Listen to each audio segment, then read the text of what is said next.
On vient de commencer la campagne. Le président nous a trahis.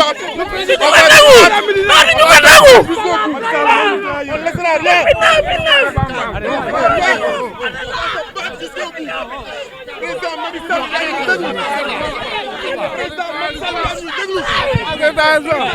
Le président a trahi la Médina. Il a trahi la Médina.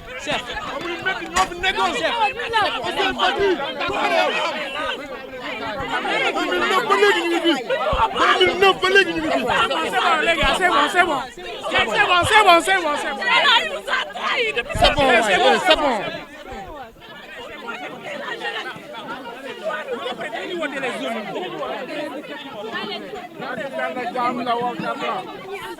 Bamba dañuy àndal Bamba tey Bamba Fall ñu Médina si xol dañuy àndal tey appale tey Médina si xol ñu Bamba Fall ca kaw ca kanam ragal ñu si dara ay jeune Bamba Fall suba dañu woo birom ñu wuyu ko ñun ba APR amul lu ñuy ragal Bamba Fall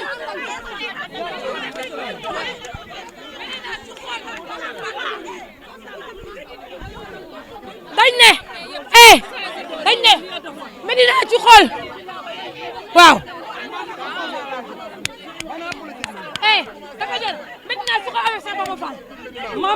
campagne doog a am biir maintenant monsieur président. Nous allons soutenir notre liste. Nous allons soutenir notre liste. beneen liste la ñu àndal opposition la ñu àndal jeunesse APR opposition la ñu àndal.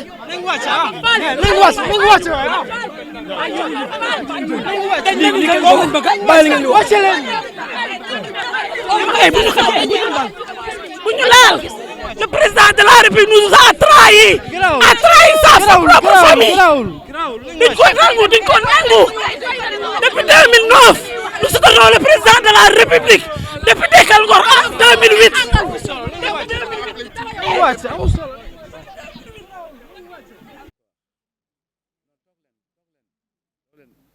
ay responsable ngeen responsable dafay assumer dafay toog lu naqari mu assumer lu neex mu assumer boo leen defee loolu dafay mel ni cëriñ leen jox fii yeneen responsable Alliance pour la République dafay mel ni mu leen ko assumer la politique c'est de l'adversité la politique c'est une compétition la politique dafa am gagné ak gagnewuloo boo ko bañee ci politique bul ci dugg donc il faut rester mobilisé ce qui est important pour nous c'est que Médina jëm kanam ce qui est important pour nous c'est que Benno Bokk Yaakaar am ndam yi ci des yëpp yàlla gis na yàlla xam na yàlla na yàlla defal jàmm defal leen ndam bu kenn découragé. Vous voulez que je parle en français? D'accord. Je voudrais vraiment saluer et remercier la présence de toute la presse, locale comme nationale, qui était venue pour un autre objet. Il s'agissait pour les jeunes de porter une riposte à des déclarations qu'ils avaient entendues à travers les médias et qui leur ne faisaient pas plaisir. L'occasion faisant le larron, je suis sorti d'une rencontre autour du président de la République avec le président de la CATB, Cheikh Ahmed Tidiane Ba. Et je voudrais, avant de venir à l'info, mais exprimer ma profonde gratitude à mes amis de Benno Bokk Yaakaar avec lesquels je chemine depuis 2012, qui, au-delà des différences d'âge, des différences d'identité politique et d'appartenance, m'ont toujours fait confiance et l'ont prouvé sur notre dernière rencontre, puisque lorsqu'il s'agissait de faire le choix de Benno Médina, malgré toutes les entraves, il est établi que du point de vue de la valeur numérique des organisations, 11 partis sur 12, donc 11 partis sur 20, dont l'Alliance pour la République, avaient leur résolution pour soutenir ma candidature à la Médina. Cette candidature, elle était soutenue, mais on était convenu que s'il arrivait au-delà de ce choix, que le président fasse un autre, on était tous engagés à aller derrière le candidat que le président avait désigné. C'était ça les termes de la résolution malgré tout le bruit qu'on a entendu autour de ça. Je voudrais saluer les responsables de l'Alliance pour la République, mais avant, je voudrais présenter nommément mes frères avec lesquels j'ai partagé des moments importants ici à la Médina, Modou Kane de And Jëf PADS, avec qui j'ai fait beaucoup de matchs de football au terrain de Wembley. Modou n'était pas bon, c'était un défenseur. Et moi, j'étais un virevoltant numéro 10 et je lui avais souvent compliqué la vie. Modou Kane, donc, qui est de And Jëf, authentique. Cheikh Alioune Seye, qui a joué un important rôle dans notre dispositif, on ne le remerciera jamais assez. De l'Alliance pour la République, qui est un natif des abattoirs comme moi. Donc, on a cheminé à travers les trottoirs de ce beau quartier qu'est les abattoirs. Babacar Gueye, qu'on ne présente plus, puisqu'on va dire que c'est le régional de l'État, puisqu'il est de la rue 13. Un homme de valeur, de grande générosité. Babacar, merci pour tout ce que tu as fait pour nous. Grand Abdallah Cissé de UDF Mbolomi, qui n'a jamais été avare de son expérience, qui a toujours été là pour nous prodiguer les bons conseils, puisqu'il a une formation d'un homme politique. Il a été formé dans les partis de gauche, son expérience nous a toujours éclairé le chemin avec humilité. Grand Yalna la Yalla Faye. Ils sont emblématiques de cette coalition Benno Bokk Yakaar qui a toujours cheminé dans la fraternité, la sincérité et la solidarité.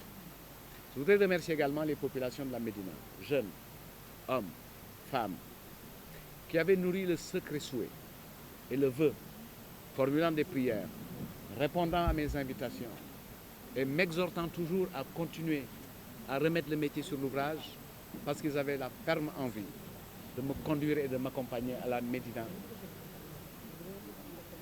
Allah en a décidé autrement.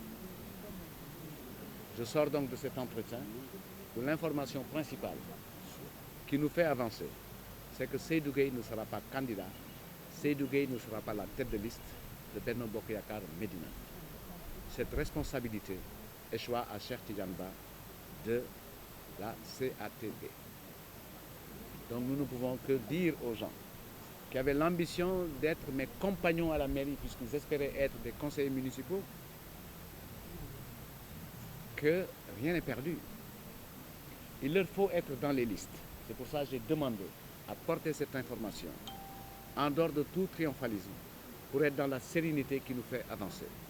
On ne peut pas avoir une liste de Benno Bokk Yakaar Médina sans qu'il y ait toutes les couleurs de Benno. On ne peut pas avoir une liste de Benno Bokk Yakaar Médina sans qu'il y ait toutes les couleurs de l'Alliance pour la République, dont d'éminents responsables sont ici présents, notamment la jeunesse à qui je rends honneur. Votre soutien, votre présence ne m'a jamais manqué. Et donc je suis content de vous voir ici ce soir, tous en ordre. Ndeye Seynabou, il faut garder la sérénité.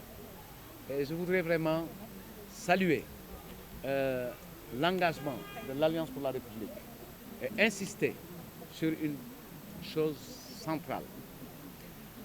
L'Alliance pour la République, les militants de l'Alliance pour la République sont riches de leurs valeurs.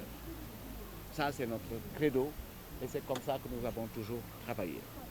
Donc, il nous reste à souhaiter bonne chance à la liste de Benno Bokk Yakaar, bonne chance à la tête de liste et souhaiter la victoire pour le président Macky Sall en espérant que ce sera un acte fondateur pour la transformation de la Médina. Vive l'Alliance pour la République, vive la Médina, yàlla na yàlla defal jàmm ñu fanaan jàmm. waaw du dëgg du yoon lii ànduñu si waaw trahir na waa Médina Médina yëpp la trahir waaw. dinañ woote Benno Bokk Yakaar ñoo toogoon bi mais après waa APR les jeunes APR dinañ woote incha allah bu neexee yàlla merci beaucoup. Macky Sall day dem abal ñu parce que ñun mënuñu xëy suba ba ngoon bàyyi suñu togg bàyyi suñu lépp ñëw di nekk ci Macky Sall ba pare Macky Sall duñu fayee lii waaye nag dañoo bëgg a xam ne lu dul yàlla rek neen ndax Macky Sall waroon na fay leneen Seydou Gueye lu bokkul ak lii ndax ñun ñu ngi ni dañuy wàcc liggéey sonn suñu kër yi ba bëgg a dee fii la ñuy toog di ko campagne ba minuit 100 francs amal di mu suñu ko jox Seydou Gueye ngi ni duñu bàyyi ma fenn Seydou Gueye Macky Sall amul dara lu ñu fay lu lii waaye Sonko ngi ñëw Bougane ngi ñëw du ko fay dara ànd ak moom depuis Dekkil Ngor depuis 2008 depuis 2012 après dinañ woote dañuy waxtaan suñu biir ba noppi xool du ñu jël les jeunes amuñu jël benn décision instant yi foo leen fekk dañoo tàng dañ dal suñu demee ba toog dal suñ danañ waxtaan suñu biir dañuy xool ak gën a waxtaan ak suñu leader ñu jëlaat suñu décision daal ñu xool na la ñuy def instant yi dañoo xaw a mer rek waxu mer rek la ñuy wax nii incha allah yàlla baax na daal après daal dinañ leen woo ñu waxtaan ak yéen presse bi yéen ñëpp ñu xool ban man Sadibou Sow laa tudd Sadibou ok merci beaucoup